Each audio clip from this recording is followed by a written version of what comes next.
जी अस्सलाम वालेकुम दोस्तों, मैं हूं अमजद मलिक और आप देख रहे हैं मेरा यूट्यूब चैनल अपना पंजाब दी शान मक्खी चीना। तलागंग दा बड़ा खूबसूरत इलाका जनाब। बाउंड्री तकरीबन बनती पी जनाब सगर दी अगे जनाब आला धोलर मोगला दा इलाका ते ई ढोक जक्कड़ या मजीद पुछगी ना जी केड़ी ढोक है उस ते असीं आए जी। बकरियां बड़ी खूबसूरत हैं इन्हां को जनाब। ते भाई ना गपशप भी लैने तुसां इन्होंने जानवर वेखे ने इन्हां विच ब्रीडर है मक्खी चीना जी, ठीक है। और उस तो बाद जनाब आला इनको पठान राजनपुरी और इलाकाई बकरियां विच कुछ बकरियां इनको मक्खी चीनी भी अमन जनाब। भाईजान तुसी उरे आओ ना, इस किकरे ने अगे खड़ो सड़क नाल गपशप भी लैने ना। ते उस तो बाद इन बकरियां ने बारे भी डिटेल पुछने तो सको। मुंगफली ने बेचे ना बकरी छोड़ी हुई हैं जनाब। तलागंग ना इलाका बड़ी खूबसूरत सौगात है। अस्सलाम वालेकुम भाईजान, की हाल है? की नाम है अपना? अली हसन साहब। अली हसन साहब असी जनाब थोड़ी खिदमत आए हैं जनाब अपना पंजाब दी शान मक्खी चीना यूट्यूब चैनल की तरफों। केड़ा चैनल? हाँ पंजाब दी शान। बड़ी मुहब्बत है जी, तुसी साढ़े चैनल पहले सबसक्राइब किया हुआ। दोस्तों साढ़े चैनल जनाब काफ़ी लोग पसंद कर रहे हैं। वो चैनल तो जनाब अल्लाह फिलहाल साढ़े कंट्रोल नहीं है प्यारे भाई। तो इंशाल्लाह अल्लाह खैर करेगा असी इस चैनल के उत्ते मेहनत करांगे। तो एक कितनी बकरियां तो सको? 10 बकरियां थे ने लग। तुसी मक्खी चीनी बकरी भी अमन जनाब इसने विच ब्रीडर तो सको अच्छा थोड़ा इत्थे आओ ना, इत्थे आओ इस जगह ते आओ। ब्रीडर तो सको अच्छा वे, ठीक है। हन विच कुछ बकरियां भी एक दो हैं, ठीक है। ते तुसी इना चिटियां नहीं बजाय जनाब मक्खी चीनी क्यों ना रखने? जी असान ब्रीडर गिदा ते बात इन्हें ब्रीडिंग कर सही है। अच्छा ब्रीडिंग कर सही है तो बात अगो जड़ बच्चे आसन तो आराम आराम ना बज मक्खी चीनी ते काम कर रहे हैं ब्रीड ते। अच्छा ब्रीड ठीक हो गया। तुसी इंज करो आ ना इन जड़े चिटियां ना चिटियां इन्हां ने विचों मक्खी चीनियां तुसी कढे सो, ठीक है। हुण परे दो मक्खी चीनियां वतनियां आन। अच्छा उन्हां चों कढे सो। चलो अल्लाह खैर करे सी हिन चों भी निकल आसान। वो तो गल को नहीं, वो तो तुसां थोड़ा जा मेहनत करनी पौसी ना। असल च इ'यां ना जेह्ड़ी चिट्टियां ने इन्हां को दुद्ध घट्ट होना।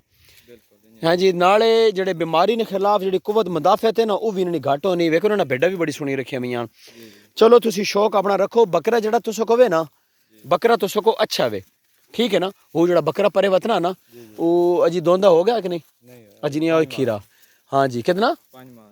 अच्छा 5-7 महीने ना तकरीबन अवे जी। वो बकरा अच्छा वे तुस को। तो वेखो ना कितनी ना बकरी रखी हुई बिच मक्खी चीनिया शौक करो भाईजान, समझ आई। और ऊपर हो अपने इलाके चो मक्खी चीनिया तलागंग मंडी ते लगे वंजो, बन हाफिज जी ते लगे वंजो। हाँ जी इतों जनाब 2-3 पट्ठा चीनिया गिना आनो। वो बकरा तुस को चंगा। तो ये जनाब बड़ी बेहतरीन खूबसूरत ब्रीड बन वैसे इन्हें जी मक्खी चीनिया ना जी इन्हें को दुध शुद्ध भी ज्यादा आना, ठीक है। तो आ मार्केट भी अजकल आवे ना। तो ही बकरी अच्छी वे है। इस बकरी तो बेशक तुसी हन क्रॉस है बकरी सूमने वाली है ना। हाँ माशाल्लाह इसने हवाना भी ठीक है। ये बकरी दुध वाली। तो अच्छा शौक है भाईजान तुस ना अपना नंबर दो ना। 0317 55 25 109। इससे व्हाट्सएप बना हुआ? ठीक हो गया जनाब। तुसी साढ़े व्हाट्सएप ग्रुप ने मेंबर भी बनो, ठीक है। इलाके जिथे जड़े कोई शौकीन दोस्त हैं बकरी वाले आन तो जनाब कल ना माड़ा दिन मैं वापस लग वैसे नैक्सट टाइम मैं आवा ना तुसी 4-5 जनाब अला बकरियां ने जड़े शौकीन हैं उन्होंने राबता रवना, ठीक है। उन्होंने बात असी वीडियो बन सही इस इलाके वेखो ना।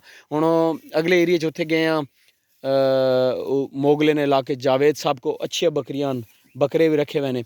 ब्रीडर उन्होंने को अच्छा वो ब्रीडर भी ना बकरी शकरी दी छोड़ो।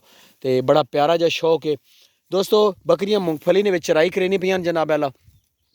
तो बड़ा ज़बरदस्त खुराक है जी बकरियां वास्ते। ये सारा इलाका वेखो ना जी मूंगफली खड़ी तकरीबन दूर दूर तक तुसाई मूंगफली की फसल नज़र आ रही उसी। तलागंग दे इलाके दे जनाब अल्लाह ये तुड़ी मंगवाओ, ठीक है। बकरियां खवाओ, ये बहुत अच्छी खुराक है बकरियां दी। इसकी जी मिस्सा टांगरी जी तुड़ी है ना जी बड़ी अच्छी खुराक है बकरियां वास्ते मंगवाओ। और ये हुण तो जनाब इंटरनेशनल लैवल से जा रही ने जी। 12 मुल्कों च ये तुड़ी खड़े ने ऊँटा वास्ते। तो जनाब बड़ी अच्छी खुराक है, मुनासिब प्राइस मिलवे नहीं। इस शौक वधाओ जी बकरियां के शौक में बड़ी बरकत है इसने विच। ते वीडियो का अख्ताम करते हैं भाईजान। नैक्सट टाइम तुसको असा जी भाईजान बात दोबारा चैनल वास्ते कोशिश करो ज़्यादा से ज़्यादा दोस्तों आनो, ठीक है। अच्छी गाइयाँ जिन्हों को मन दांद जड़े जिन्होंने कोड़ा मान उन्हें तुसी वेख के रखो ना जी। नेक्स्ट असा इंशाल्लाह दांदा दी वीडियो बन सही है, ठीक है ना। तो वीडियो का अख्ताम करते हैं दोस्तों, रब सोने के हवाले। वीडियो चंगी लगे ना जी तो बात तुसा शेयर करो, लाइक करो जरूर है, कमेंट भी किया करो।